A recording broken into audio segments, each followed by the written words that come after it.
Senhores, boa tarde. Abrir os trabalhos dessa sexta-feira, né?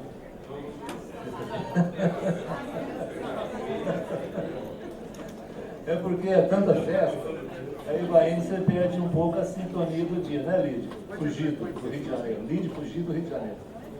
Bom, agradecer a Deus por nós estarmos aqui com saúde, com garra, com perseverança. Vamos chegar, Bonner?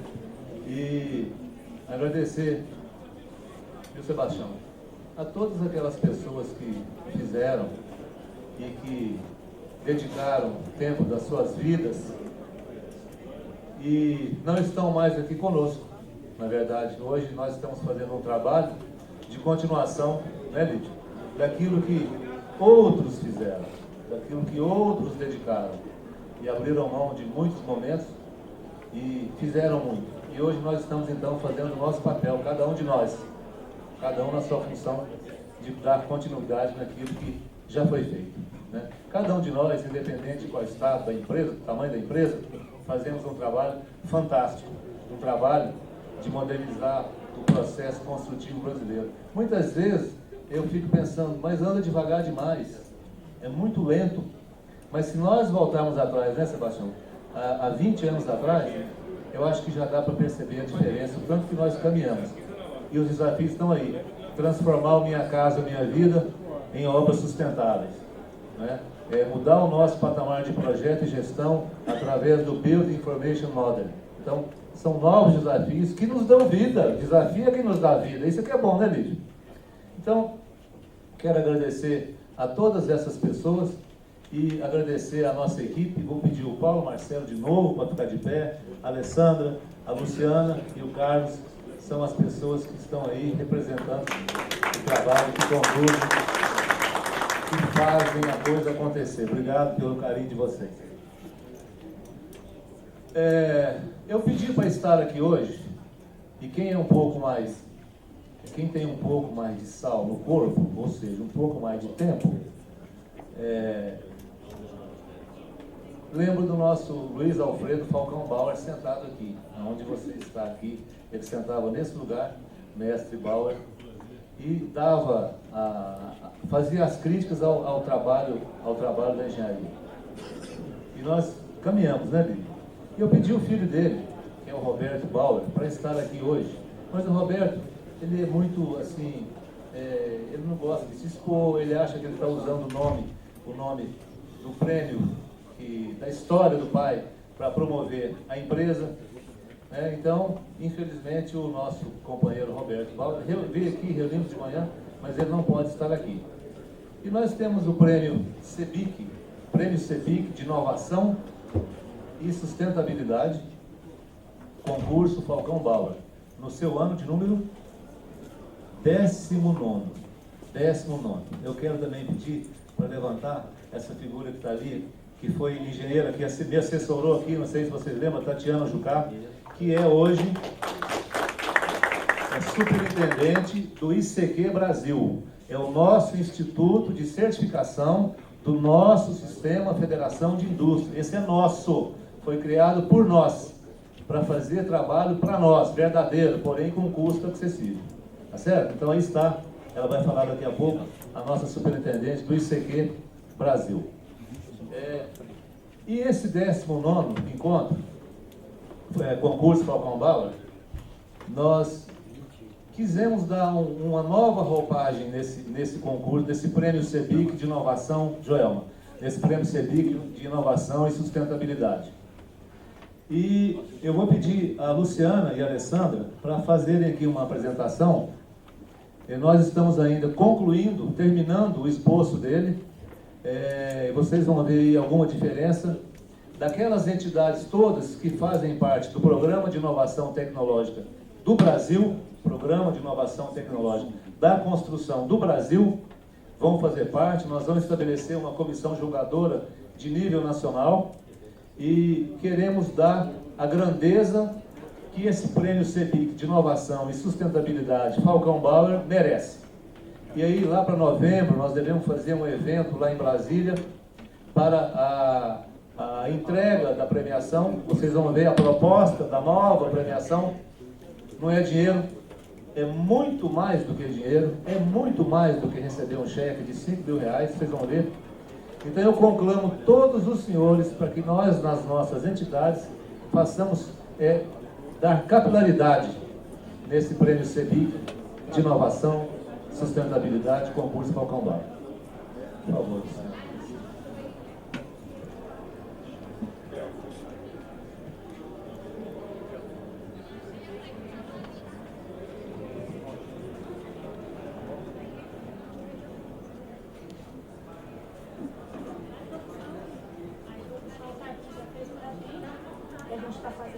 Reformulando o nosso concurso, que está na sua 19ª versão. A gente criou uns objetivos nossos, o maior, principal. O que a gente faz nesse concurso? A gente reconhece, valoriza e identifica quem tem soluções inovadoras no campo da construção civil. Então, a gente vai premiar e vamos divulgar esses trabalhos que vão ser nos encaminhados, tá? E vamos tentar disponibilizar para o maior número de gente possível. No final do trabalho, a gente vai produzir CDs, que a gente já fez, desses 18 anos, então com a comissão também. A gente tem uma coletânea do 1º ao 13º e outra do 1º ao 14º. Então, todos os trabalhos que nós já recebemos nesses 18 anos estão catalogados. Quem quiser ter acesso, é só procurar a Comate em Goiânia, tá? Procura a gente, que a gente disponibiliza para vocês. E a gente vai verificar, a gente vai tentar localizar esses trabalhos que vão estar focados e tentando ajudar a gente também no setor da construção. O que é a inovação? A inovação é alguma coisa que seja nova, que não possa ser caracterizada ainda, que não possa ser catalogada, que não possa ser teoricamente definida. Então, algum produto, né, que alguém inventou, que tem um comportamento diferente, que tem alguma coisa diferenciada, que vá atender e melhorar a nossa forma de construir. Qual é o nosso público-alvo? As empresas de todo o país, qualquer pessoa que tenha trabalhos voltados nesse sentido, qualquer estudante que seja acadêmico ou não, e mais os pesquisadores. O estudante acadêmico não me desculpe, né? Os pesquisadores que sejam da cadeia, porque a gente pode ter mestre de obra, pedreiro, como já aconteceu em outros anos, que tiveram, que apresentaram soluções que hoje são usadas nas nossas obras. Bom, a gente vai estar mudando um pouquinho da categoria. Antigamente a gente fazia uma categoria só inovação e sustentabilidade. Nesse ano a gente está propondo fazer uma categoria de novos materiais, que vai englobar exatamente o que o pessoal tem de material ou de um componente que vai favorecer, que vai melhorar a nossa construção, que tenha um sistema construtivo diferenciado, que tenha uma categoria também de pesquisa, para a pessoa que está fazendo, que está inovando, que tem um sistema diferenciado, que viu, que testou aquilo ali. Então, assim, quem tem, aonde está, o que a gente pode fazer e como que a gente pode disponibilizar isso para todo mundo. A gente tem a categoria de industrialização, que vai ser exatamente isso, né? Quem tem um conceito, um tecnológico, uma coisa melhorada. Um trabalho que seja original, porque não vai adiantar nada alguém apresentar uma colher de pedreiro, que a gente já usa e que não é a intenção de ninguém. Como o Dr. Sarkis mesmo gosta de apresentar e dizer sempre, a gente não pode mais construir tijolinho por tijolinho. E voltado para a sustentabilidade, que é o foco nosso. A gente não pode, hoje em dia, mais trabalhar sem inovação e sem sustentabilidade. Outra categoria, a funcionalidade, que vai comprovar que o produto realmente funciona, do jeito que está especificado, do jeito que ele fala, do jeito que ele mostra, e o impacto social que ele vai fazer, como que ele vai melhorar a vida do trabalhador, da sociedade, aonde que ele vai impactar nisso, como que ele vai melhorar a qualidade da vida dele, da mobilidade, as coisas todas. A viabilidade da inovação, que já foi comentado, e a análise do ciclo de vida. A gente vai verificar como que ele vai estar afetando, aonde que ele vai estar mexendo, o processo que ele está envolvendo, né, as matérias-primas, se ele vai estar utilizando produto reciclável, se ele está reduzindo o consumo de água. Então, todos esses quesitos vão ser levantados e analisados nesses trabalhos. Tá? Da comissão julgadora, nesse prêmio, a nossa intenção é divulgar ele mais, dar um corpo maior para ele e criar criar também uma forma de divulgar ele por meio das pessoas que são as nossas comissões julgadoras. Por isso nós estamos chamando entidades de grande porte que possam promover esse evento e possam também conhecer os materiais que estão sendo produzidos e divulgá-los também. Nós estamos chamando o INB, ANTAC, CIBET, CEPEDS, CNI, MDIC, MCTI, MMA, FINEP, SEBRAE, ICT Brasil e também as entidades de acreditação, que são os ITAs, juntos ao SINAD. A premiação, como o Sarkis falou e ressaltou no início da nossa conversa, nós focamos no intuito de melhorar e qualificar o pesquisador. Não apenas dar um prêmio para ele em dinheiro, dar para ele condições que ele possa melhorar a sua capacidade intelectual e melhorar também os seus produtos, conhecer coisas novas. Dentre as pesquisas que nós fizemos com vários participantes de outros concursos, nós verificamos que eles têm a vontade de poder participar, conversar e mostrar os seus produtos. Nessa intenção, nós pensamos numa primeira premiação, que seria um workshop com os finalistas. Vão ser 3 categorias, então vão ser 9 finalistas. Esses 9 finalistas vão ser chamados para um workshop, onde eles vão apresentar os seus produtos, explicar as dificuldades que eles tiveram e trocar essas experiências com os demais finalistas, para agregar valor tanto para eles quanto para as pessoas que estão ali ouvindo, tentando buscar, dentre eles, alguma solução, algum convênio, algo que eles fizeram de diferente para poder ajudar aquele outro pesquisador. Após as apresentações, nós vamos ter algumas consultorias individuais ou em conjuntas com algumas entidades que vão estar presentes. Nós pensamos inicialmente chamar o próprio Falcão Bauer, né, o ICQ Brasil, FINEP, o SEBRAE, a Caixa Econômica, visando o quê? Visando dar uma oportunidade desse pesquisador ter uma conversa com aquilo que ele sente necessidade, ou que é a sua dificuldade. Se a dificuldade dele hoje é estruturar a empresa dele, ele vai conversar com alguém do SEBRAE naquele momento e tentar melhorar essa dificuldade que ele tem. O primeiro lugar, como premiação, o primeiro lugar ele vai receber uma missão técnica internacional. O segundo lugar vai ser uma consultoria de gestão, mas daí é uma consultoria especializada para a empresa. E o terceiro lugar vai receber as divulgações em revistas técnicas, no site da própria CEBIC, nos eventos da CEBIC, que são produzidos pela CEBIC. E os outros demais finalistas também vão estar recebendo essa premiação.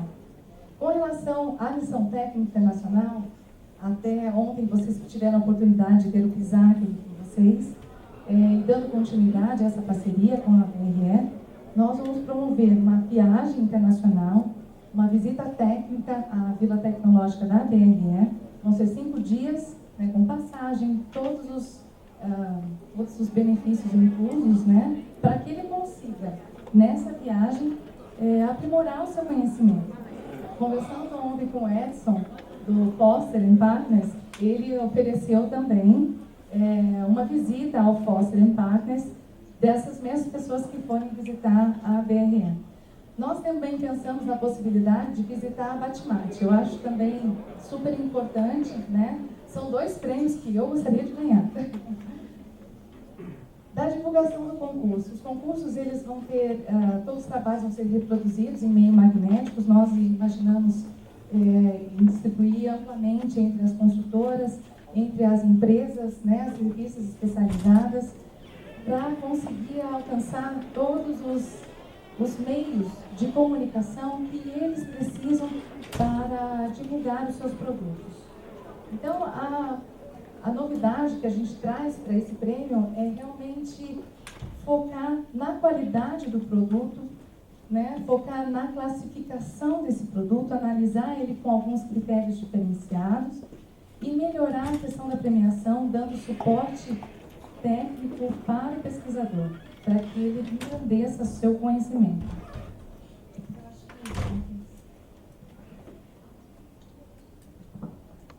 Alguma sugestão? Jorge, quer fazer um comentário? Quer fazer o fechamento? Bom, Boa tarde a todos. Meu nome é Jorge Grace, sou assessora técnica da CEBIC e junto com a Alessandra, presidente da Comate e outras comissões, a gente trabalha um pouco para a gente trazer o paradigma da inovação e da sustentabilidade no nosso setor da construção uma realidade, né? E o prêmio Falcon Bauer, o prêmio CEBIC de inovação, ele tem um grande desafio de estar alinhado hoje com o patamar que a inovação hoje tem na agenda do país, né? A agenda da Presidência da República, a agenda do Ministério, de vários ministérios, né? Ministério de Desenvolvimento, Indústria e Comércio, Ministério de Ciência e Tecnologia, Ministério da Educação, né? O Brasil Sem Fronteiras. Então, a gente busca, nós temos essa intenção na CEBIC de realmente engrandecer esse prêmio ao nível que hoje esse tema recebe de toda a sociedade. É isso. Obrigado, Jorge. Estou vendo ali no fundo uma figura que faz um trabalho fantástico. É o Cantídio. Está aí o Cantídio? Aí, Cantídio. Faz favor, chega aqui na mesa. Sinduscon de Minas Gerais faz um ótimo trabalho aqui, companheiro da Comate de muitos anos, carregador de piano, e faz um belo trabalho na empresa sua. Por favor, dá o prazer para nós aqui. Senhores, então, aí está lançado o 19º concurso Falcão Bauer. Tem um viés, Sebastião, interessante, né? Colocar o Minha Casa Minha Vida com obras sustentáveis. Aí está. Olha que deixa essa aí, hein? Olha que deixa, né? Dar sustentabilidade no Minha Casa Minha Vida. Está aí. Eu gostaria de participar, eu vou participar. Alguém quer fazer algum comentário? Lídio? Lídio do Rio de Janeiro, da Comate do Rio de Janeiro, faz um excelente trabalho. Você fez falta aqui. Por alguns anos você ficou ausente. Doente? Microfone.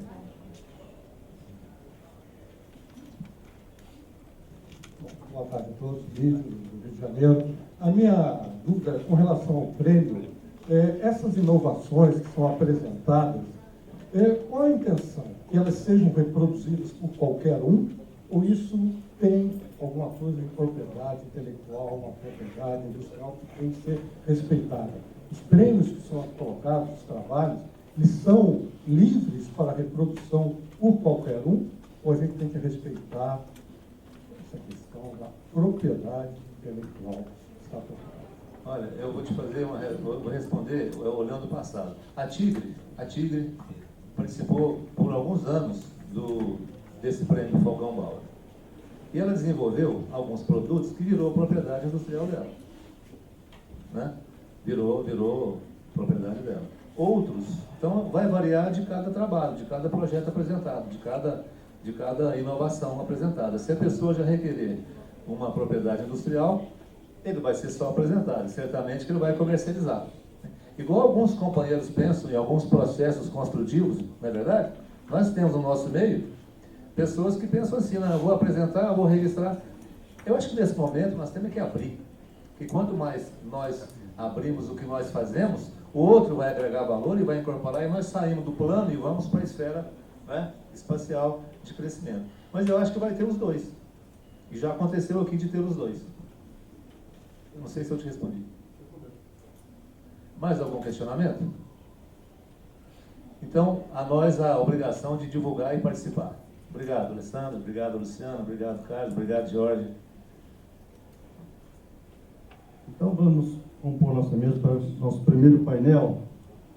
E para a apresentação da revisão das normas técnicas da construção civil, nós convidamos o engenheiro professor Dr. Paulo Campos, da Faculdade de Arquitetura e Urbanismo, superintendente do urbanismo de São Paulo e superintendente da PNPCB 2, Comitê Brasileiro de Construção Civil. Convidamos também para apresentar os impactos da norma de desempenho 15.575, responsabilidades, garantias e disponibilidade do mercado, o engenheiro Fábio Vilas Boas, que é diretor executivo técnico da construtora Tecnisa e coordenador da Comissão de Estudo e Revisão da citada norma, NBR 15.575. Convidamos para apresentar importância e cuidados na reforma e manutenção de edifícios, norma de manutenção, o engenheiro Marcos Veletri, e o engenheiro Ricardo Bonemi, que são diretores da Vice-Presidência de Tecnologia e Qualidade do Secol São Paulo.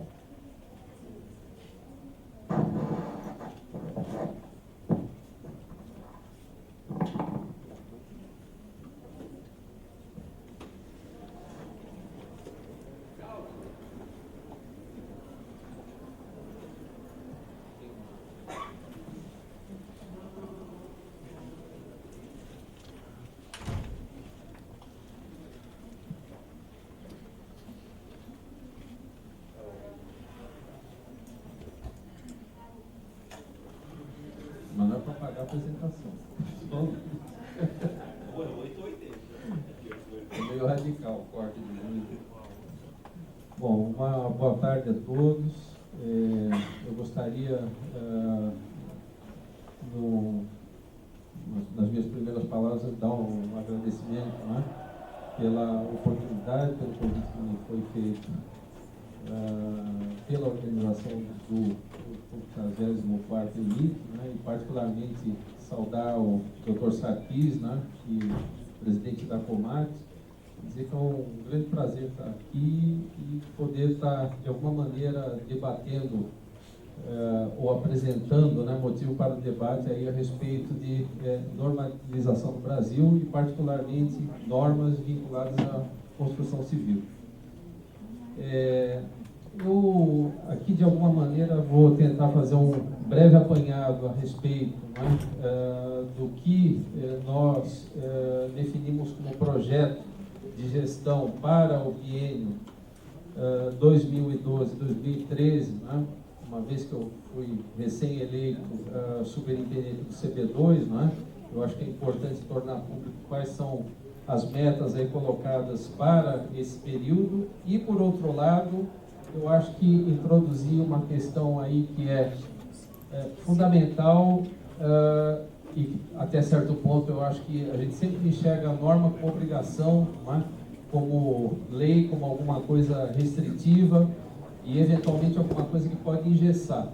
E eu acho que eu vou tentar de alguma maneira, né, mostrar o outro lado das normas, que é o lado indutor, o lado que de alguma maneira pode, vamos dizer, lançar uma visão de futuro e que de alguma maneira pode contribuir para o desenvolvimento, fomentar inclusive essas iniciativas, né, com as quais, por exemplo, a Comat trabalha tão ativamente, né, na área de inovação, como que as normas elas podem ser, na verdade, amigas, né, da inovação e não uma restrição.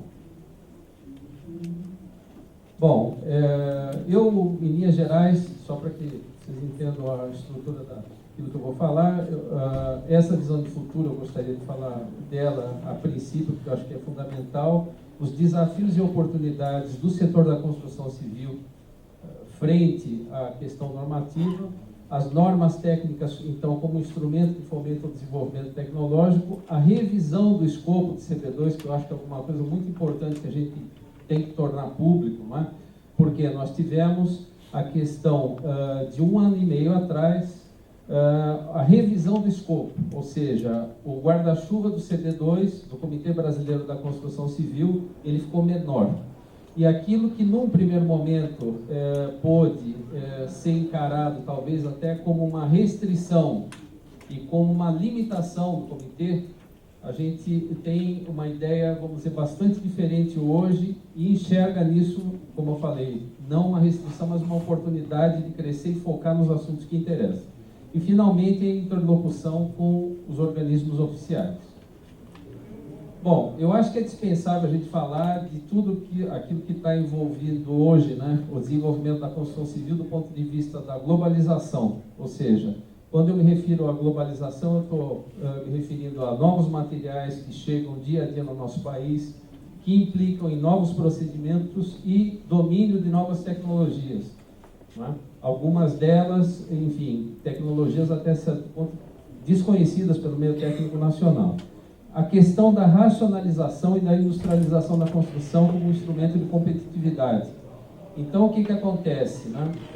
Durante muitos anos se falou nesse país, e eu vou falar da minha vida profissional, são 30 anos trabalhando, né, com esse tema da industrialização de uma maneira, eu diria assim, né, absolutamente obcecada, né, por esse objetivo. E hoje nós concretamente temos um cenário, uma circunstância histórica no Brasil que é absolutamente inédita, né? Na medida em que nós temos um programa em escala massiva para habitação, na medida em que nós temos mega eventos esportivos que têm efeito não só sobre o local onde vão se desenvolver essas atividades, mas toda a questão viária, toda a questão de infraestrutura que está envolvida também. Bom, e temos efetivamente então uma oportunidade de finalmente industrializar a construção na acepção da palavra. As questões também vinculadas, né, a essa visão de futuro passam por saúde, segurança, meio ambiente, desempenho e foco no usuário, né? Quando eu falo, por exemplo, em norma de produto hoje em dia, na verdade, à luz da norma 15575 de desempenho, nós passamos a ter o foco não mais no material, não mais no produto, mas no usuário, que, via de regra, é para quem nós estamos fazendo tudo isso. A questão da imagem do setor também, que eu acho que é fundamental a gente falar em termos de organização, articulação para a normalização técnica. Ou seja, tanto melhor, eu acho que o setor da construção civil se debruçar sobre as suas próprias questões, de alguma maneira promover uma autorregulamentação, do que, de alguma maneira, a gente tem que correr atrás do incêndio, né? Ou seja, existem leis, por exemplo, que interferem na atividade do setor, que muitas vezes são impulsionadas, por exemplo, pelo aparelho de Estado, ou até normas, né, que são desenvolvidas e a gente acaba sempre adotando uma postura de correr atrás do prejuízo. Quando, na verdade, se nós formos articulados, né, e se nós tivermos uma organização em torno desse tema, nós nos antecipamos e, de alguma maneira, tiramos proveito da possibilidade dessas normas técnicas mesmo fomentarem o desenvolvimento que tanto se quer. Bom, temos também outras questões que estão ligadas a uma circunstância particular do país nesse momento, como queda de juros, oferta de crédito, investimentos públicos, né, cuja tendência aí, principalmente com essa relativa queda do PIB, né, que tem como cenário aí nos próximos anos ou nos próximos meses até, né? Então há uma tendência a investimento público como justamente alavancagem, né, de elementos dinamizadores da economia. E nesse caso, nós temos hoje também, e depois o Fábio vai falar a esse respeito, detalhando bem, não uma evolução da qualidade na construção de forma abrupta, né? Ou seja, algo que poderia pegar todo mundo de calça curta e falar assim, não, mas nós não estamos preparados para isso. Mas pelo contrário, a qualidade na construção de forma lenta e gradual, né? E para isso, novamente, vem a questão da organização do setor para a normalização. A postura institucional em relação às normas técnicas e o seu cumprimento, que eu acho que também é algo absolutamente distinto de décadas atrás. A gente hoje tem um envolvimento efetivo da cadeia da construção, das empresas construtoras com esse tema e, finalmente, um ambiente favorável à inovação tecnológica, que eu acho que, inclusive, é uma ideia bastante recorrente e forte no trabalho da Comarch. Bom, eu gosto sempre de mostrar esse gráfico aqui, por quê? Porque, de alguma maneira, essa ilustração aqui, ela pega aquilo que seria o tripé da inovação tecnológica. Então, quando nós falamos em inovação tecnológica, nós temos três esferas aí: mercado, tecnologia e necessidades sociais. E nenhuma delas pode ser deixada para trás. Por quê? Porque se eu tenho mercado e tecnologia, cresço necessidades sociais, eu vou ter um produto com baixo valor social agregado. Se eu considero tecnologia e necessidade social e ignoro o mercado, eu vou produzir uma tecnologia que não tem interesse econômico. E, finalmente, quando eu considero mercado e necessidades sociais e ignoro a tecnologia, eu vou trabalhar, evidentemente, com uma tecnologia obsoleta ou inadequada, embora a gente possa estar se referindo à inovação. Então, é preciso, de fato, ter em mente essas três esferas. Bom, aqui eu não preciso repetir, não é, essa questão das oportunidades que nós temos, mas, particularmente, eu gostaria de chamar a atenção sobre essa questão do legado. essa palavra, né, seja em português ou seja na tradução dela para o inglês, é sempre um discurso recorrente nos organizadores desses mega eventos, que são importantíssimos, né? No entanto, em todos os locais onde foi realizado, a não ser um outro caso, tipo a África do Sul, que hoje recebe uma série de críticas, né? Ou seja, existem modelos que foram exitosos e outros nem tanto, né? Assim como a gente pode falar, sei lá, da Expo de 98, que foi em Lisboa, que é considerado um caso, vamos dizer, positivo, ou os Jogos Olímpicos de Barcelona, assim como a gente pega a Expo Sevilha de 92, que foi um fracasso redundante, né? E que hoje está sendo praticamente desmobilizado tudo aquilo que ia ser, na verdade, um bairro, né? um setor de alta tecnologia em Sevilha. Então, nós temos muito que aprender, tanto com sucesso quanto com insucesso. Agora, quando nós falamos em legado, normalmente a gente só fala nas obras, na infraestrutura viária, nos estádios, né? Mas raramente a gente fala que nesses locais onde houve, né, esses grandes eventos esportivos, houve um salto do ponto de vista do patamar em que se desenvolviam os trabalhos naquele determinado país. Por exemplo, no caso de Lisboa, Portugal, os escritórios, empresas construtoras que estiveram envolvidas com aquele tipo de atividade de engenharia, de arquitetura, houve um ganho do ponto de vista de assimilação de novas tecnologias. Então, de uma certa maneira, às vezes a gente fica um pouco decepcionado justamente de jogar essas oportunidades fora, não é? E não ver esse movimento de aproveitar esses grandes eventos, ou até mesmo um programa como da magnitude do Minha Casa Minha Vida, para avançar em termos de inovação tecnológica. Bom, eu acho que, falando em Minha Casa Minha Vida, né, a gente sempre fala assim, a escala massiva de construção habitacional, né? E a gente precisa saber, afinal, qual o modelo de escala massiva que nós estamos nos referindo. Né? Não é só uma qualidade dos materiais, mas é uma qualidade também do ponto de vista da arquitetura, do urbanismo, que pode ser bem sucedido ou não. Então, por vezes, quando nós estamos tentando resolver o problema dos sem teto, nós podemos estar plantando o problema dos com teto no futuro. Ou seja, além do déficit habitacional, ainda acumular um déficit de coisas mal resolvidas. Então, há uma preocupação com qualidade, e a 15575 ela vem para responder desse ponto de vista, mas existem questões também, tipo habitação massiva na China. Eu creio que não deva ser um modelo que a gente pretende seguir aqui, não é? Em termos de escala massiva. Não é? Então, quando eu falo escala massiva, eu posso me referir a muitas coisas, inclusive a isso. Não é? Sem desmerecer, porque de alguma maneira os chineses resolvem o problema dele, eu só fico imaginando como pode ser uma reunião de condomínio num prédio como esse. Eu tenho até medo de pensar. E questão da industrialização. A industrialização da construção hoje não é mais a industrialização da construção do pós-guerra, né? E se a gente for um pouquinho mais além, o primeiro sistema de painéis de concreto que nós temos notícia aí, ele é do arquiteto John Brodin, um arquiteto inglês, que em 1905, né, construiu o Eldon Street Apartments, né, que a gente vê aqui, é totalmente feito em painéis de concreto, e aqui a gente vê o equipamento que foi utilizado na época para se construir esse edifício. Nós temos a industrialização também muito vinculada à pré-fabricação no pós-guerra.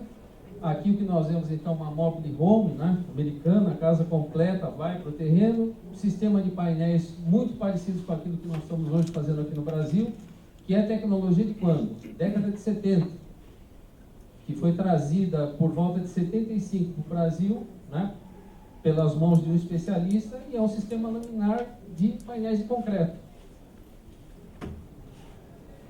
Que foi o ícone, inclusive, da reconstrução do pós-guerra, né? Então, toda a maquinaria que isso envolvia, né? E as realizações que também, muitas delas hoje, inclusive não existem, foram demolidas por obsolescência. E até chegar naquilo que a gente chama de arquitetura contemporânea, né? Que já envolve que os meios digitais que vão desde a concepção até a execução. Então, alguém pode falar assim, poxa vida, mas a gente está aqui num devaneio? Não, isso é fato. Assim como hoje eu tenho a condição, né, de projetar o Boeing 777, que é a primeira aeronave projetada 100% digitalmente, eu tenho condição de executar digitalmente também. Né? Essa aqui é uma alusão à visão quase que romântica do passado. Isso aqui é a Dimension House, de 1946, do Buckminster Fuller, né? Que foi um dos grandes entusiastas, um dos grandes pioneiros da industrialização. E que pensava o quê? Que a gente poderia ter meios de produção na construção equivalentes ao que é a indústria naval e a indústria aeronáutica. E aí vocês falam, bom, mas isso está sendo aplicado? Olha, alguém agora há pouco falou do Norman Foster, né? Isso aqui é obra do Norman Foster, a Prefeitura de Londres, onde nós temos a fabricação digital presente. Por quê? Porque hoje eu consigo fazer peças diferentes, distintas entre si. A questão da escala, né, da escala econômica é uma coisa hoje até certo ponto discutível, e eu consigo não só modelar, projetar com projeto paramétrico, mas eu consigo também executar com fabricação digital. Está muito distante da nossa realidade? Olha, vai ficar um tanto mais distante se a gente nunca olhar para isso e começar a dar os primeiros passos, inclusive nessa direção. Então, nós temos as normas técnicas como instrumento para o desenvolvimento sustentável, sem dúvida, na medida em que nós buscamos aí a qualidade, produtividade, consolidação e difusão da tecnologia. O investimento na normalização hoje é uma realidade nos países desenvolvidos e é uma tendência irreversível e necessária no Brasil. Por quê? Porque se nós não tomarmos isso daí como uma meta de organização do nosso setor, olha, francamente eu não sei como que é possível a gente planejar fazer uma viagem, né, sem organizar essa viagem. E o que nós estamos realmente hoje tratando de fazer de alguma maneira é fazer um mapa do nosso desenvolvimento com base no quê? Numa visão de futuro para esse setor. E, finalmente, o setor da construção civil ele perde quando não se organiza para a normalização. Ou seja, eu acho que não podemos ter uma postura refratária frente a isso, mas, pelo contrário, eu acho que nós temos que enxergar realmente qual que é o valor que esse instrumento pode ter para o desenvolvimento. Então, para esclarecer também melhor o que o CB2 perdeu, né, eu gostaria de deixar essa última imagem aqui, até para não ter problema de tempo, né? Ainda tem um tempinho? 3 minutos.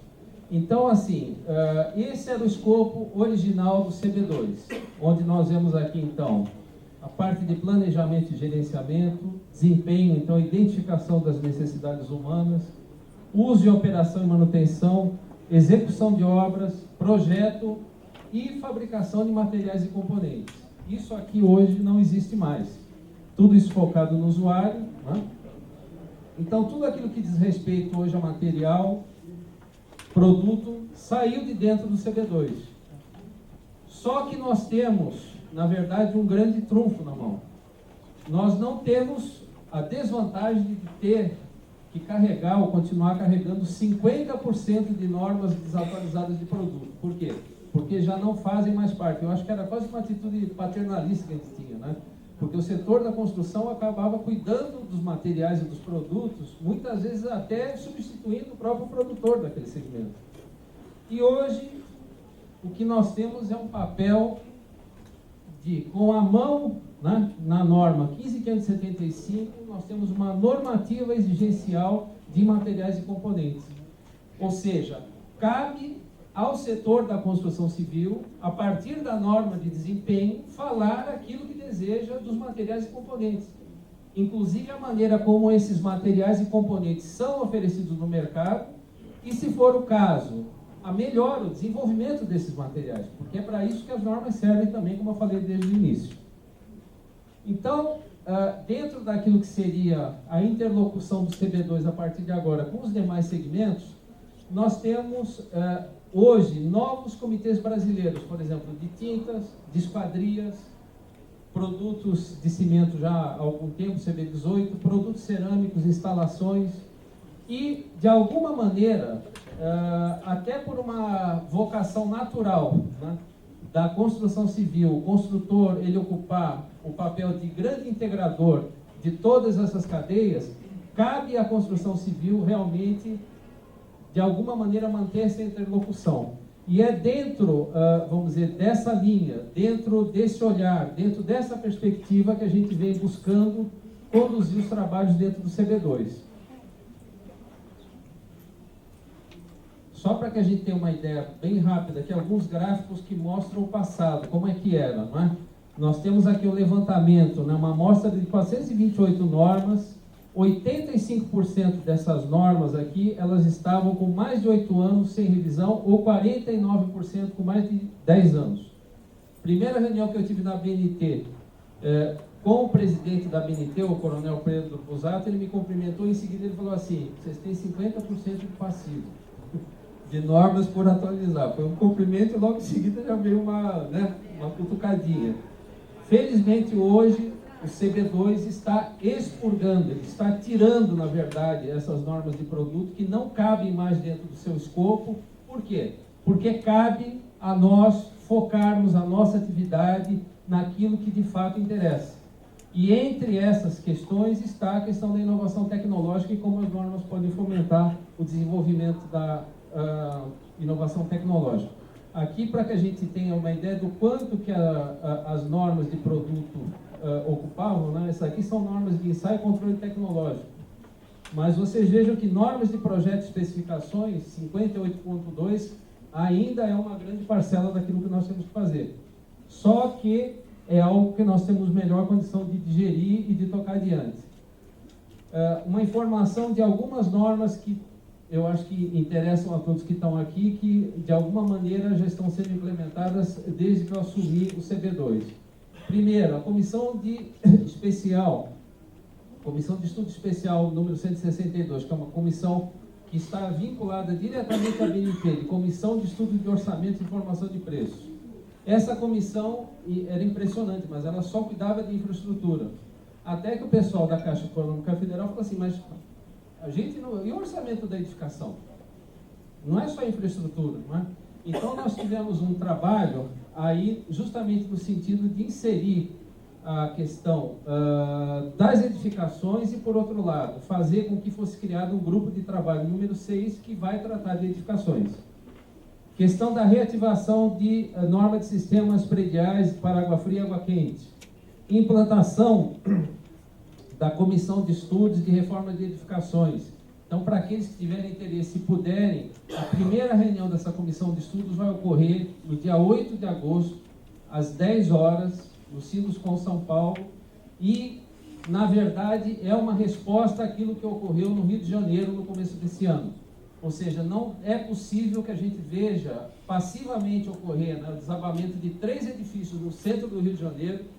E olha, só chamou tanta atenção porque foi no centro do Rio. Porque se a gente pegar, por exemplo, a quantidade de prédios que já caíram, por exemplo, lá em Jaboatão dos Guararapes, e como que a gente se posiciona diante disso? É preciso tomar uma providência, é preciso reagir.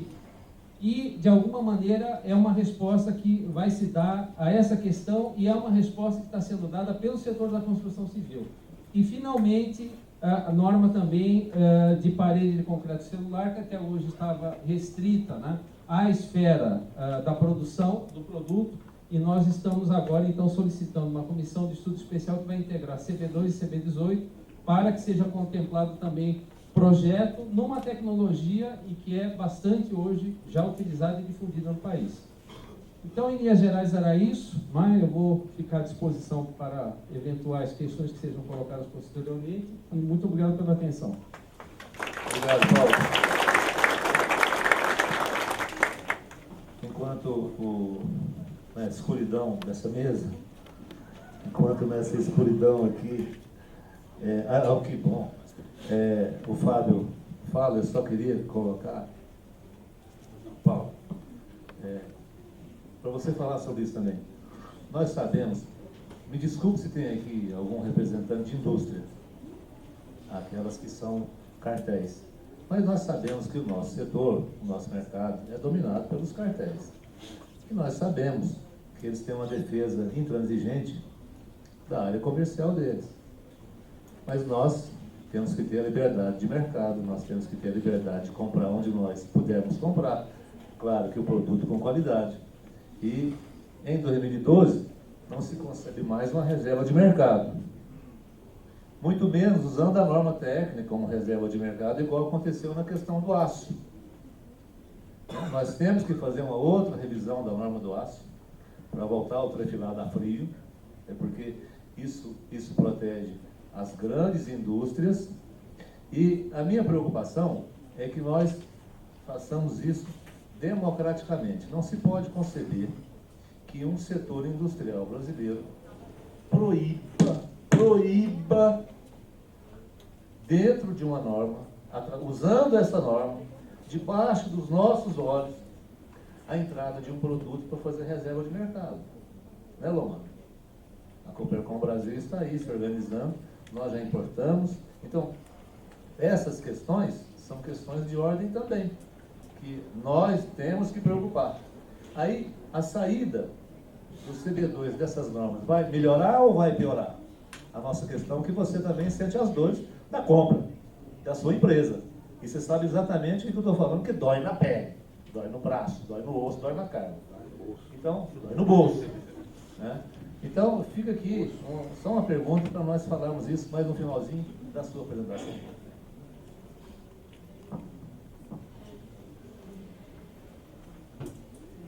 Boa tarde a todos. Queria agradecer o convite da CIVIC para participar desse evento. A minha palestra era uma palestra para ser feita num prazo mais longo, mas como tem coisas bastante interessantes, eu vou passar correndo por uma série de slides. Tem slides ocultos de monte nessa palestra e ela vai estar disponível. Então, depois, quem tiver interesse, pode ir mais a fundo para pesquisar ou nos consultar. Bom, nós vamos falar um pouquinho da norma brasileira de desempenho, né? A IB 15575, ela hoje está suspensa, aguardando a nova revisão que está em movimento.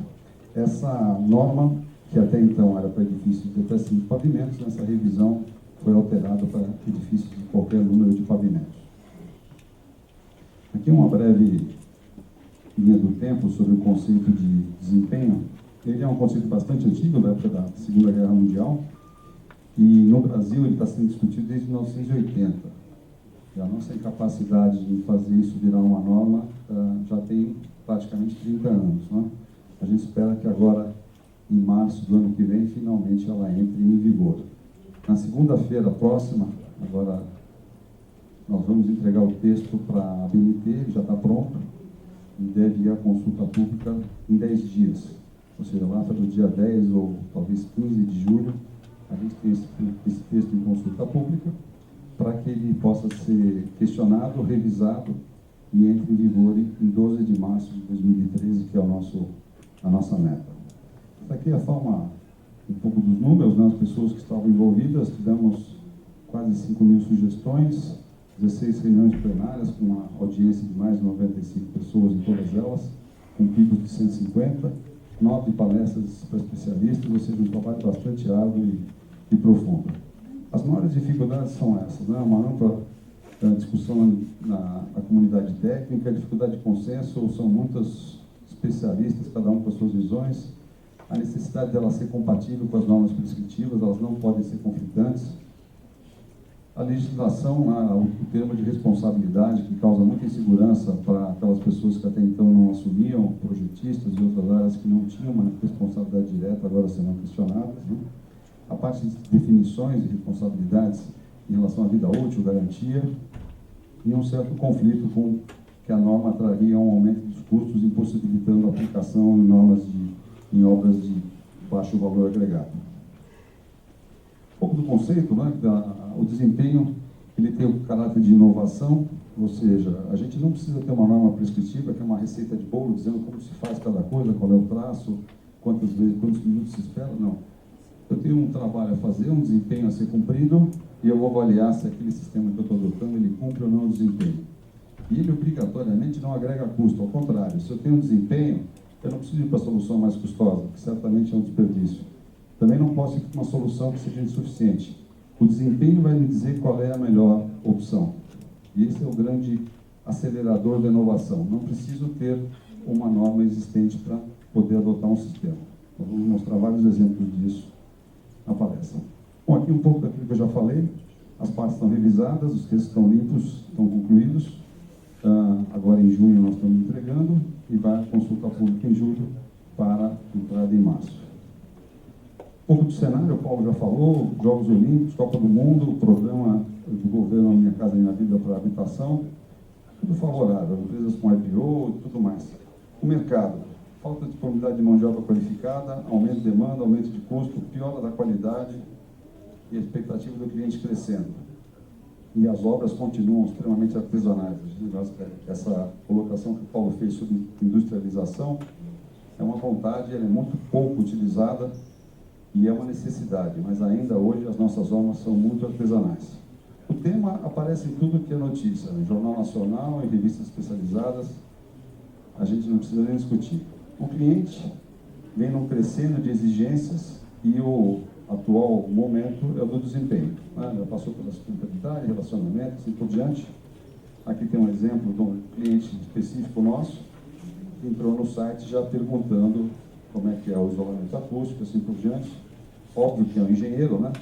Mas já começa. Enquanto isso, o nosso mercado, pacientemente, está entregando isso aqui. 3 anos depois, eu tenho patologias de revestimento, tenho umidade na base, tenho armaduras expostas porque o recobrimento foi insuficiente, estou usando o isopor sem tratamento adequado, tendo fungo e fissuras e outras coisas. Ou seja, casas que deveriam durar 40, 50 anos, após 7 anos, tem sérios problemas de manutenção e de qualidade de vida para quem está usando. É isso que a gente quer combater, né? Detalhes como esse, impermeabilização já furada antes de entregar, um tubo de gás embutido numa laje de concreto, que pode ser furado e nunca ninguém vai ver, só vai perceber a hora que fizer um estrago. Ou seja, é totalmente impossível conviver com essa situação. Muita gente fala hoje das dificuldades da implantação da norma de desempenho. Não é? Como é que eu vou contratar consultorias? Eu não tenho normas específicas, eu não conheço o paradigma do custo, os projetistas não estão capazes, não existe laboratório. Tem uma série de dificuldades e elas efetivamente existem. Nós temos um país de dimensões continentais e, obviamente, tem lugares mais assistidos e outros menos. Mas eu vou mostrar que é possível fazer isso e ter um bom resultado imediato, né? Aqui estão alguns exemplos ligados à acústica, à especificação, a revestimentos, e vocês vão entender um pouquinho, do jeito que vocês foram olhando os casos aqui. Nós percebemos que nós tínhamos um claro aumento das reclamações de acústica. Hoje é o maior item de reclamação em condomínios, são problemas ou ligados a barulho do vizinho andando a pé em cima do salto alto, do andar de cima, ou então o banheiro, a descarga da bacia e assim por diante. E aí nós fomos correr atrás. Primeira dificuldade, quanto é que nós temos no sistema atual? O que nós fazemos hoje, que resultado dá? E aí percebemos que no interior do ambiente, ou seja, dentro do banheiro, 54 decibel, e na parte da suíte, 44. A norma de conforto, que é a atual, vigente, a 10.152, que está em processo de revisão, estabelece como patamar ideal 35. Na revisão está indo para 39. Ou seja, cada vez que o seu vizinho chegar tarde e der a descarga ou tomar um banho, você vai acordar, né? O que obviamente não é satisfatório. Fizemos uma série de pesquisas, buscamos várias soluções caseiras, placa de gesso, tubos feitos pelo mercado, soluções de revestimento, e percebemos uma coisa interessante dentro do desempenho. A melhor solução, que dava uma relação de desempenho de atenuação muito boa, a melhor de todas elas, era uma das que tinha menor custo. Essa solução foi implementada e hoje nós fazemos a grande maioria dos nossos empreendimentos com essa solução. É uma solução caseira, foi desenvolvida por nós e a gente consegue ficar na faixa de 61 dB. Não é a faixa superior da norma, é a faixa intermediária da norma. Agora, a gente tem uma solução um pouco mais cara, com material industrializado, para 45 dB, aí sim, uma solução de acústica perfeita. Esse aqui, para vocês verem como é possível implantar, é o número de unidades tendo o sistema de isolamento acústico de contrapiso e de ramais de esgoto. Em 2007, praticamente nada. Em 2010, 2.000 unidades, 2.500 unidades. Em 2011, 100% das unidades. Aqui eu vou pedir para o rapaz da operação lá, para você poder analisar. Por favor, você clica nesse primeiro.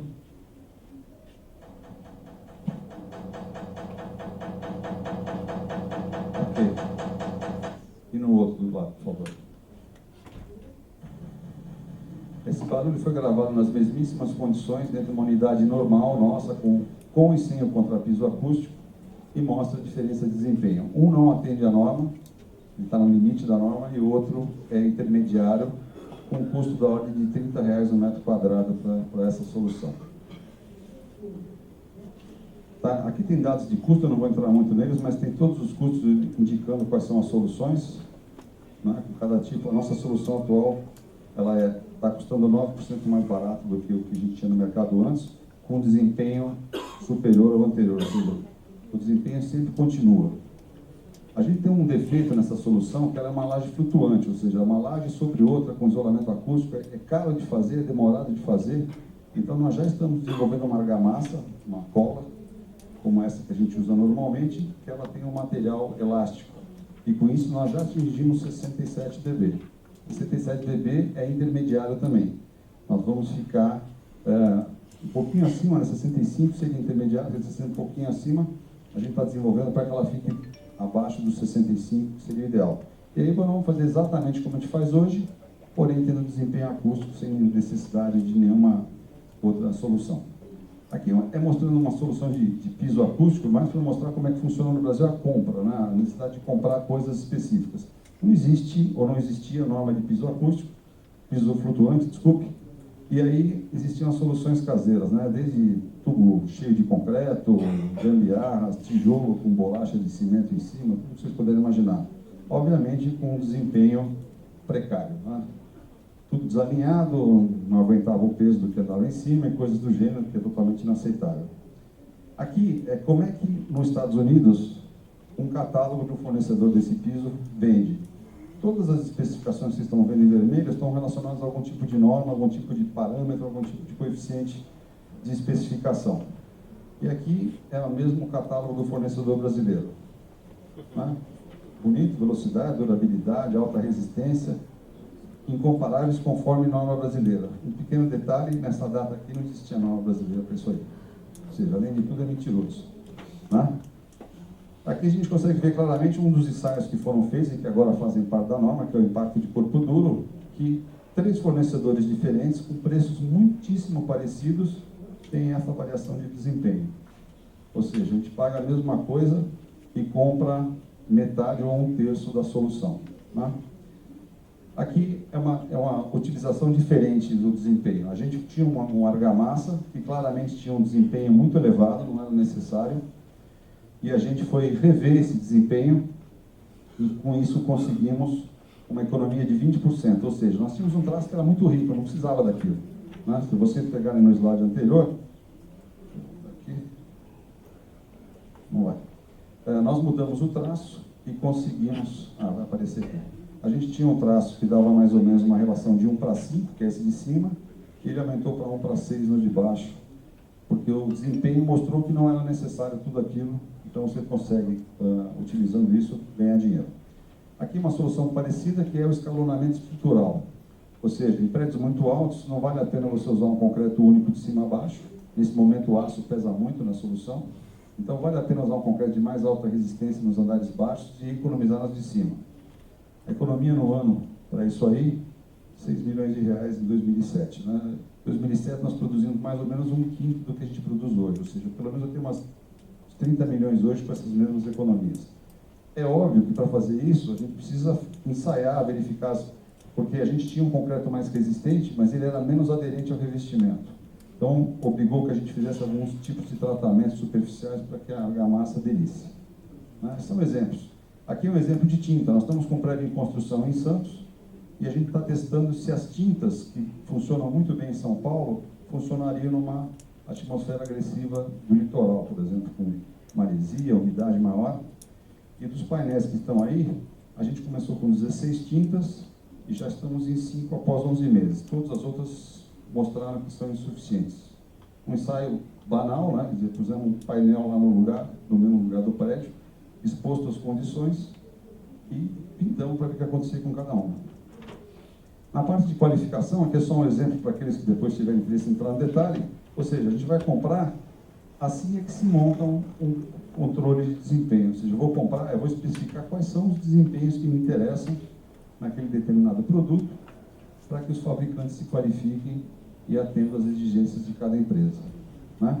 Existem produtos inovadores. Esse aqui é um piso de borracha numa ciclovia, que é uma obrigação da Prefeitura de São Paulo, lá no parque que nós estamos executando, e não tinha nenhuma norma para isso aí. Eles queriam que fosse esse piso de borracha para ficar macio, para correr, para andar de bicicleta, e queriam que ele fosse permeável. Nós fomos buscar lá fora, existem inúmeras soluções internacionais, no Brasil não existe, e após ensaios no IPT, chega a uma conclusão que é impossível usar esse piso no Brasil. Tá? E aí a Prefeitura, com esses argumentos, aceitou e mudou para outro tipo de piso. Aqui é mais um item da norma de desempenho que é bastante importante, que é o problema acústico, né? É um bairro que nós estamos montando em São Paulo, 30 e tantas torres, e foi feito todo um estudo acústico. Nas avenidas, a parte mais escura mostra o som mais alto, os prédios mais afetados. E uma coisa interessante, vocês veem que o prédio é menos afetado embaixo, o que parece ilógico, né? E às vezes os andares de cima têm um efeito maior.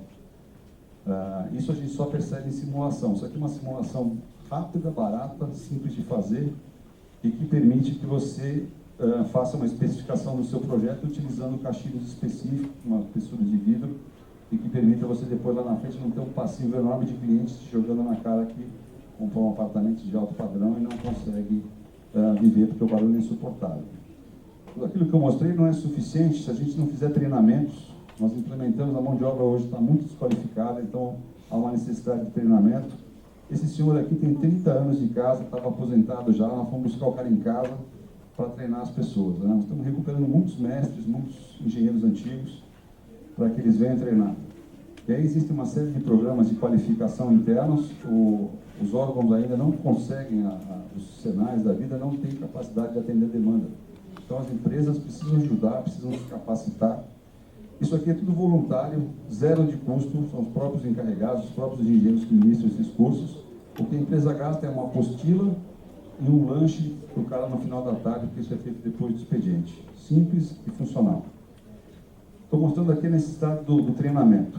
Isso aqui é um contrapiso, é um funcionário que fez no primeiro andar, e essa aqui é a resistência da tração. Nós pusemos um engenheiro do lado dele, esse engenheiro não abriu a boca uma única vez, não deu nenhuma instrução, e ele fez o contrapiso do segundo andar. Olha a resistência à tração. Ele sabe exatamente como fazer, ele é treinado, ele conhece o procedimento, mas quando não tem ninguém supervisionando, ele tem esse resultado, e quando tem um engenheiro olhando, ele tem esse. Aí nós repetimos de novo no terceiro andar. Ele já estava malando e falou, não, o cara vai me medir de novo. E nós medimos mesmo. Você vê que só o fato de ele saber que ia ser medido aumentou a resistência original. Mas quando no quarto andar nós pusemos um engenheiro de novo do lado dele, ele foi melhor ainda do que tinha sido no outro. Ou seja, o treinamento é bacana, mas se não tiver uma supervisão adequada, o desempenho não será atendido. Esse aqui é o time da Tecnisa de pesquisa e desenvolvimento que faz todo esse trabalho, né? E aí, por que eu pus esses slides? Vocês vão dizer, muito fácil, uma empresa desse tamanho, você pode ter um time desse que qualquer conta fecha, né? Mas olha o resultado desse time aqui nos anos. O que está em vermelho é o custo e o que está em cinza é o resultado que eles proporcionam. Ou seja, empresas de menor porte, que não podem ter um time desse tamanho, ou não podem ter uma equipe própria, o que tem que fazer? Se juntar a uma cooperativa, ir aos Sinduscons, criar uma consultoria que alguns compartilhem, porque é fundamental ter esse tipo de resultado. Na área de sustentabilidade, eu trouxe alguns exemplos bem banais.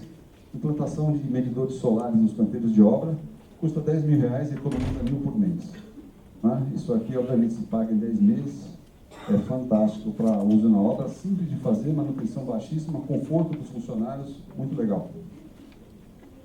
Na parte dos edifícios, nós padronizamos em 100% dos nossos edifícios. Hoje nós temos sistemas economizadores, R$15 uma pecinha, economias de R$400 no condomínio todo mês. Coisas banais. Esse aqui é um redutor de pressão, restritor de vazão, R$1.700 na conta.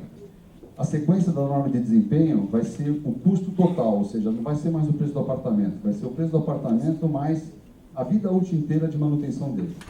E aí você vai ter um ótimo argumento para dizer, o meu é mais eficiente, ele gasta menos energia, por exemplo, utilização de LEDs e coisas desse tipo, e o cliente vai valorizar certamente, se não hoje, daqui a algum dia, muito próximo do que nós estamos vivendo hoje. Esse aqui é o primeiro Procel lá de São Paulo, a gente conseguiu o primeiro prédio, é um prédio popular, então esse negócio que não funciona em prédio popular funciona assim, ele é etiqueta B, ou seja, praticamente a melhor solução, e só não é a melhor solução em função dos vãos de janela, mas em eficiência energética são os melhores, é a Gasa, funciona perfeitamente e é possível estar em construção com todos esses diferenciais.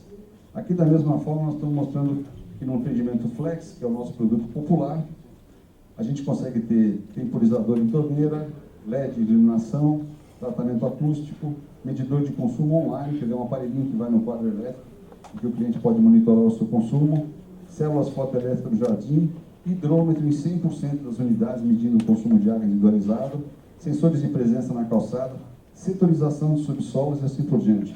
Ou seja, é possível sim a gente ter isso mesmo em empreendimentos populares. E aqui é a nossa visão, ou seja, uma empresa que quer ser competitiva, um setor que quer ser competitivo, se não investir em tecnologia e inovação, fatalmente vai ficar para trás. Obrigado, senhores.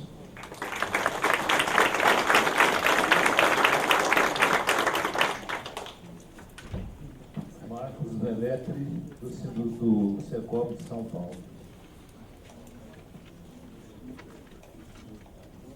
Só para informação, aqui na mesa está o nosso Roberto Kaufmann, presidente do Sinduscom do Rio de Janeiro, e ele, após a apresentação do Veletri, ele vai falar sobre aquele problema que aconteceu com muita tristeza no Rio de Janeiro, o desabamento daquele prédio, e as soluções que foram encontradas para evitar próximos acontecimentos assim. Ok. Obrigado, Sarkis.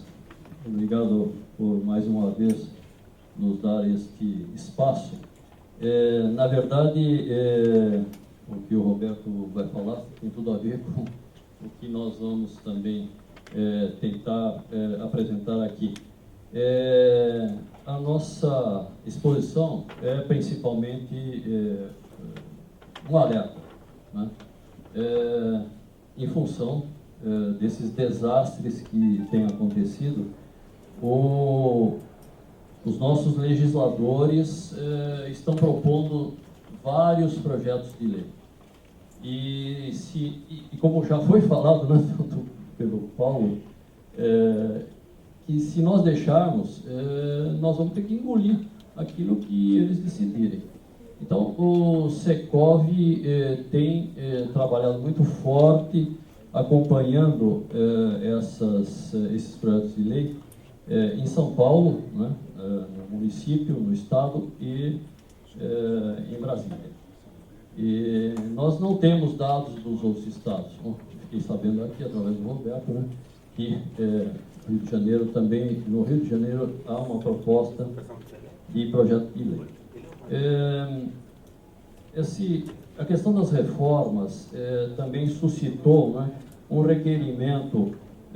Se você puder acender a luz aqui, eu vou ler uma resposta antes de falar sobre a norma de manutenção. Aqui.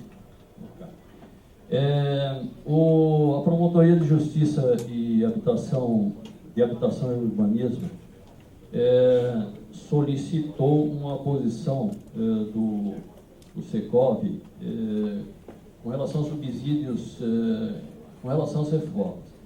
Então, eu vou ler rapidamente aqui aquilo que foi passado a eles, que tem a ver com o que nós vamos falar sobre a norma de manutenção. Com o objetivo de atender à solicitação da Promotoria de Justiça e Habitação e Urbanismo da capital, e de modo a subsidiar as informações técnicas, a elaboração de parecer que vise aprimorar a segurança em edifícios no caso de reformas, construções e manutenção, seguem as questões abaixo. A responsabilidade pela segurança dos empreendimentos e dos moradores quando da execução de reforma não é apenas do síndico, mas de todos os usuários dos condomínios. O síndico não tem poder de adentrar em cada unidade para avaliar se eventuais reformas foram feitas de maneira adequada. É o princípio da inviolabilidade previsto na Constituição. Mas ele tem a obrigação de atuar dentro das regras do condomínio e da legislação vigente. Embora a maioria das convenções de condomínio e o código de obra de cada município abordem as regras para a execução de obras nas unidades e áreas comuns, a primeira recomendação que fazemos é no sentido de que os síndicos façam uma avaliação do regulamento interno de cada condomínio para verificar se o tema reformas está tratado de forma adequada. A execução de serviços nas unidades e áreas comuns de cada empreendimento deve seguir procedimentos claros e transparentes e punições devem ser previstas em caso de seu não cumprimento. O diálogo e o trabalho permanente de conscientização dos usuários dos imóveis quanto aos eventuais riscos decorrentes de reformas devem ser feitos pelo síndico e demais representantes dos condomínios. O Secov vem atuando em seus meios de comunicação para a conscientização de proprietários e síndicos quanto à corresponsabilidade em obras nos condomínios, onde entendemos que os regulamentos internos devam elencar os seguintes pontos. 1. Todas as reformas e construções realizadas por moradores que afetem a estrutura, vedações ou quaisquer instalações devem ser comprovadamente documentadas e comunicadas ao síndico do condomínio antes de seu início, contendo a descrição dos serviços a serem executados. 2. Deverá ser contratado por conta e risco do contratante um profissional responsável, devidamente habilitado e que ateste a responsabilidade quando da realização de reformas e construções nas unidades, nos casos em que as referidas reformas e construções impliquem em risco à segurança do imóvel, seus moradores, funcionários ou visitantes. Alguns exemplos de reformas podem ser enquadrados nestes casos, como, por exemplo, troca de revestimentos, paredes e pisos, ou sistema de vedação em paredes internas da unidade, abertura de vão ou alteração de seção em peças estruturais, aumento de carga de subsistemas de elétrica, hidráulica, gás ou de incêndio, por exemplo, instalação de sistemas de ar-condicionado, alteração de layout na planta da unidade. 3. Embora o síndico, no nosso entender, não precise autorizar a execução de reformas, deve apenas ser comunicado, cuja responsabilidade de cada morador, ele, como responsável legal, deve atuar quando detectar que haja risco à segurança do empreendimento e dos usuários, como, por exemplo, execução de reformas e construções sem comunicação prévia, execução de reformas e construções fora do escopo comunicado ou feitas de forma inadequada. 4. Além do descrito anteriormente, uso inadequado de áreas e sistemas da edificação pelos usuários podem gerar problemas de segurança para o empreendimento no curto e longo prazo. E também devem ser monitorados pelo síndico, por exemplo, colocação de produtos decorativos ou equipamentos com cargas ou pesos acima dos previstos em projetos específicos. O uso de equipamentos ou consumos superiores aos especificados em projeto, por exemplo, aquecedores fora de normalização, ar-condicionados em locais sem devida previsão, equipamentos elétricos de consumo elevado, etc. 5. Recomendamos também que as reformas e construções já concluídas, mas que possam implicar em risco à segurança do condomínio e seus usuários, sejam inspecionadas pelo condomínio para garantir a tranquilidade de todos os usuários. Em razão do princípio da inviolabilidade, o ideal é que este trabalho seja feito de maneira consensual pelos condôminos.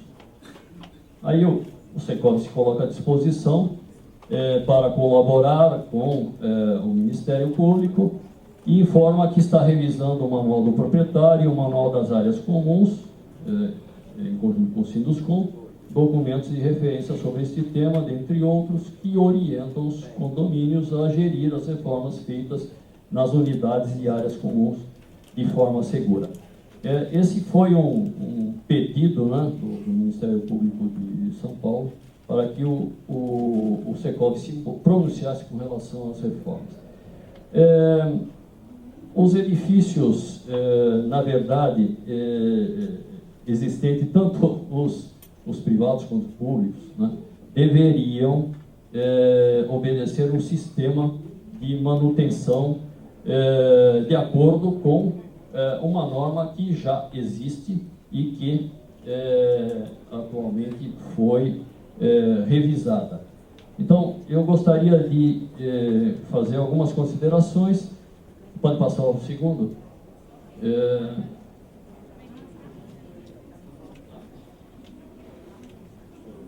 Desculpa.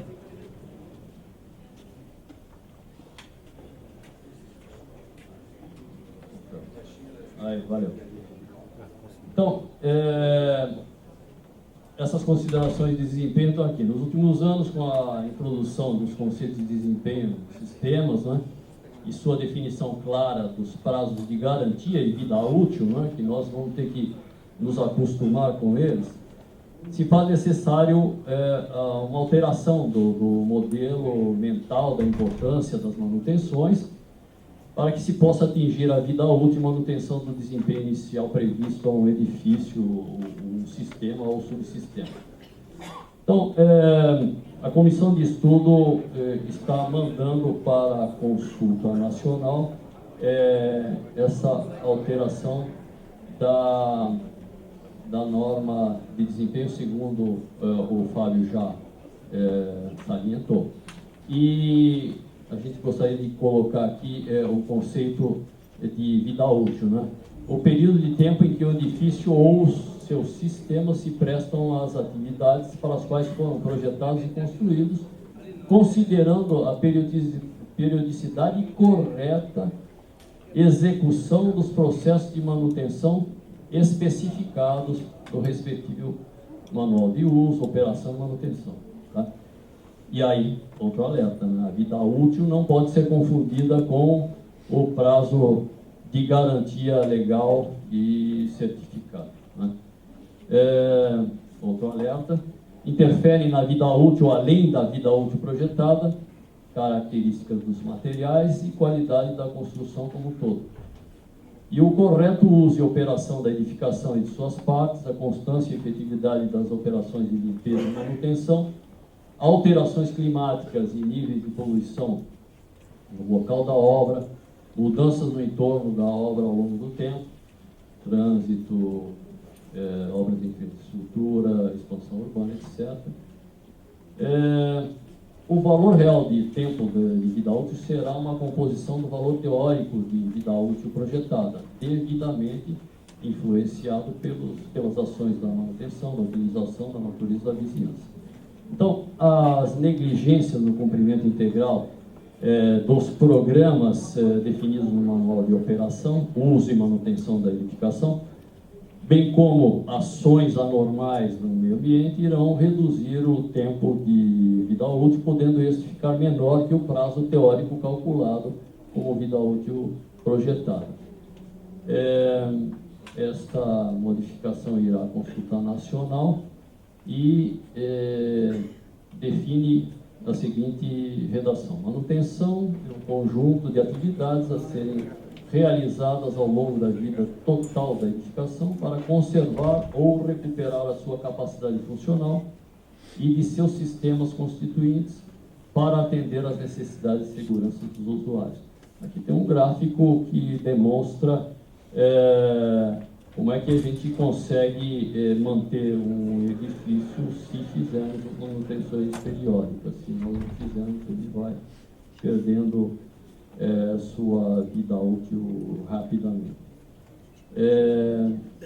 O primeiro passo para a melhoria do modelo de manutenção foi a revisão da norma 14.037, que define as diretrizes para a elaboração desses manuais, né? E o Secov tem tido um papel relevante nessa comissão de trabalho.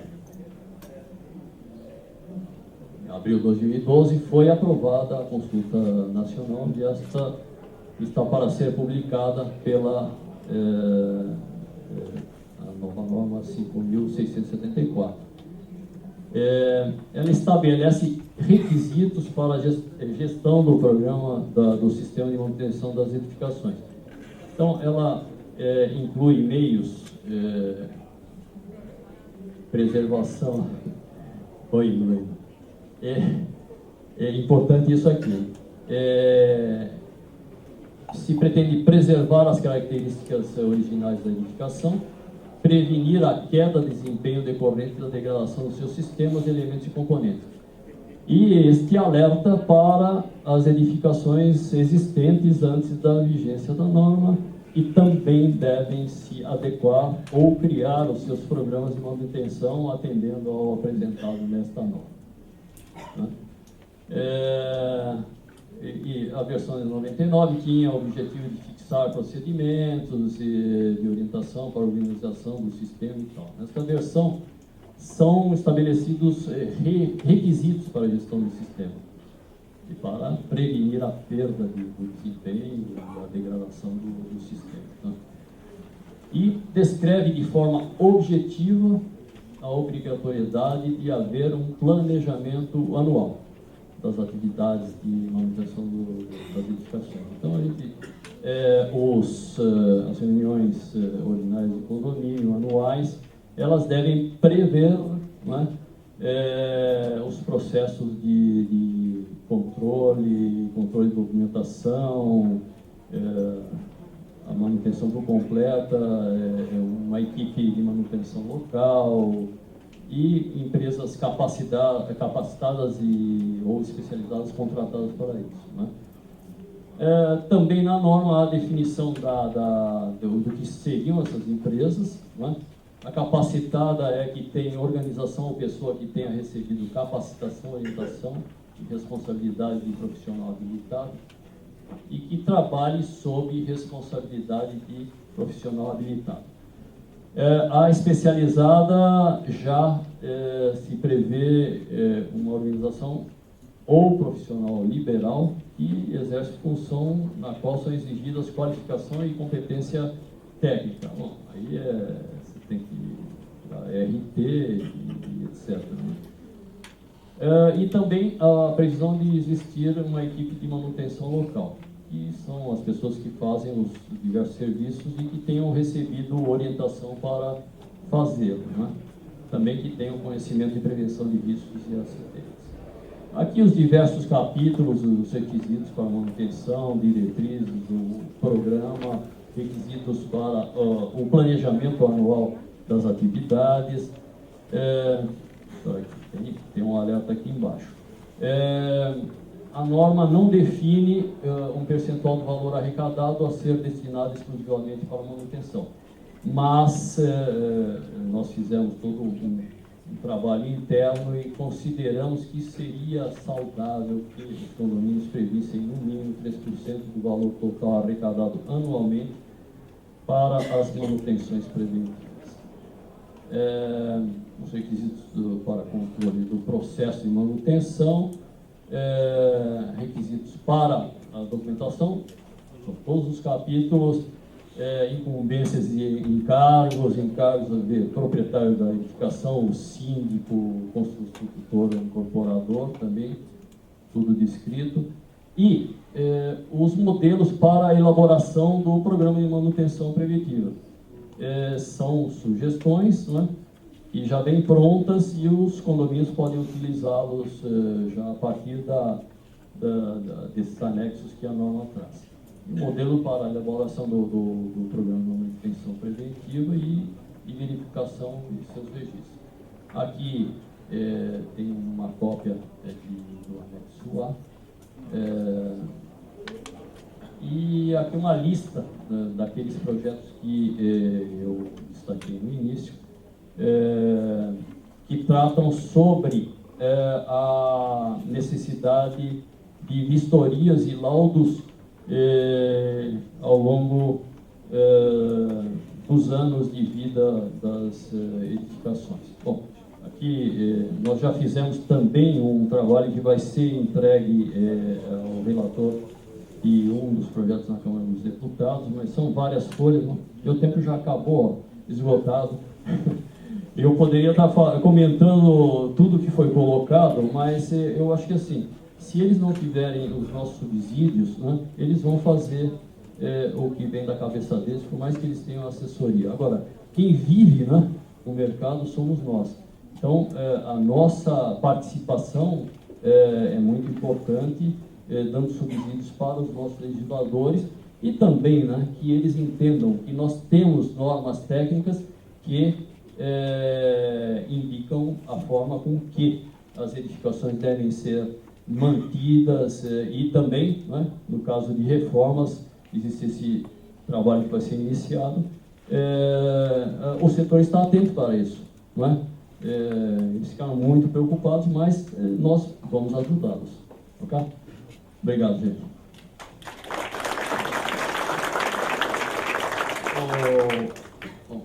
Roberto, Obrigado, quer falar um pouquinho? Roberto, calma.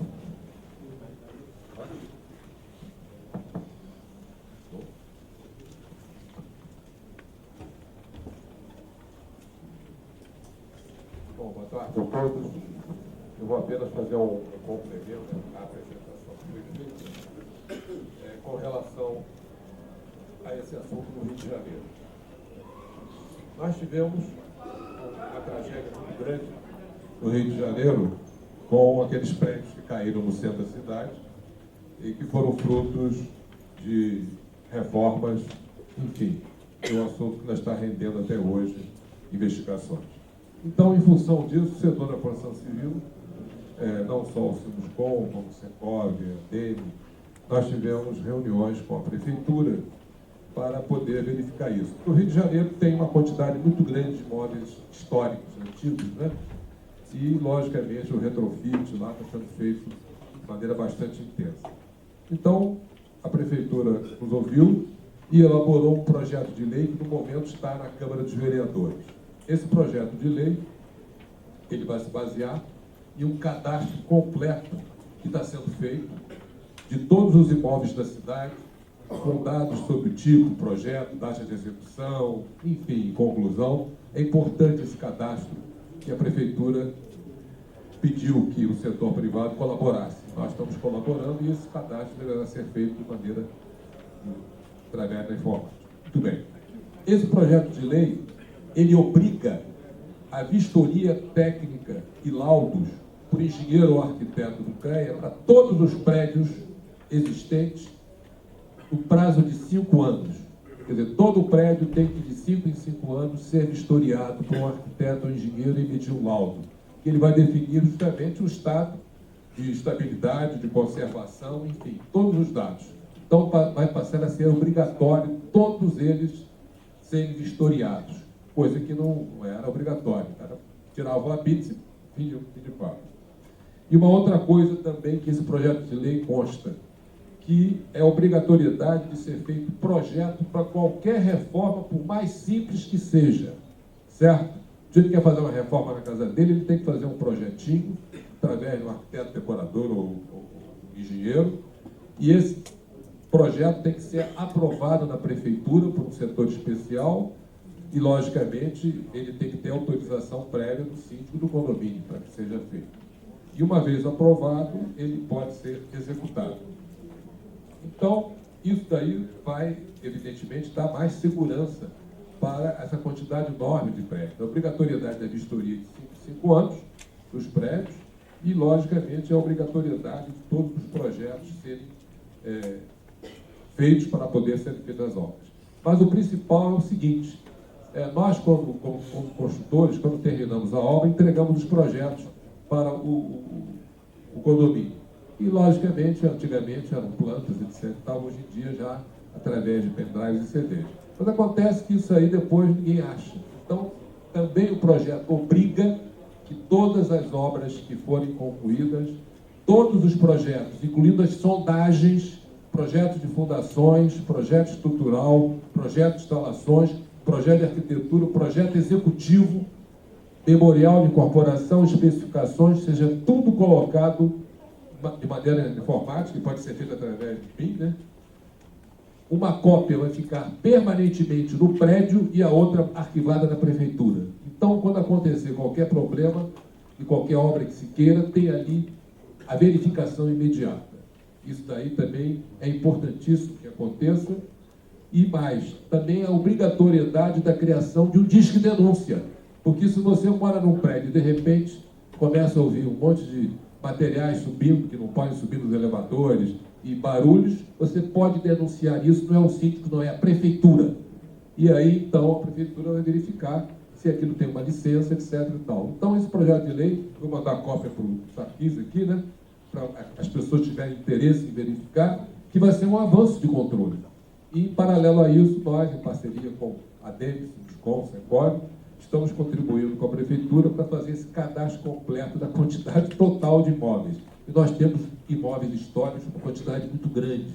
E, logicamente, o retrofit está sendo feito transformando aqueles casarões de 2 andares em prédios de 4 pavimentos. Então, aquilo tudo é importantíssimo, nós temos cadastrado e, logicamente, de maneira oficial. Então, eu queria complementar justamente a apresentação feita anteriormente, dando essa notícia, e esse material, então, nós vamos mandar para você, para que eles tiverem interesse nas suas cidades, evidentemente, fazerem o que é necessário para dar segurança. Realmente, o que não pode acontecer são essa quantidade imensa de obras que são feitas sem autorização e que desfiguram. E aquela tragédia que houve no início do ano lá, e de fato, que aqueles dois prédios caíram. É isso que eu queria falar. Obrigado. Obrigado, Roberto.